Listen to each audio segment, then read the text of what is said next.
হে everyone, তো happy Sunday to all. তো আজকে সানডে, তো ভাবলাম কোথাও ঘুরে আসি। তো চলে গেলাম হচ্ছে আমার বাড়ির সামনেই রয়েছে লালকা। তো দেখতেই পাচ্ছ এখানে একটা সুন্দর জায়গা হয়েছে, যেটা আমি তো আগে চোখে দেখিনি, মানে হচ্ছে ফলো আপ করিনি। তো আজকে যখন লালকায় গেলাম তো এটা চোখে পড়লো। এটির নাম ছিল আগে বৃন্দাবন, এখন এর নাম হয়েছে রাজকাহিনী। তো দেখতেই পাচ্ছ জায়গাটা জাস্ট অসাম। তো আমি তো সৌন্দর্য দেখে তর সইতে পারলাম না, তো ভেতরে যেতেই হলো আমাকে। তো তোমাদেরকেও নিয়ে যাচ্ছি, চলো। এর ভেতরে কয়েকটা সিট রয়েছে, এখানে বসে বিকেলটা আরামে কাটিয়ে দিতে পারবে। তো আমি তো আজকে সন্ধেটা এখানেই কাটিয়েছি। আর এই লাইটগুলো এই জায়গাটার সৌন্দর্যকে আরও বাড়িয়ে তুলেছে।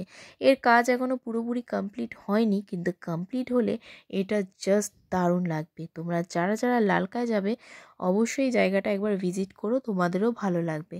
তো চলো, আবার দেখা হবে একটা নতুন ভিডিওতে খুব তাড়াতাড়ি।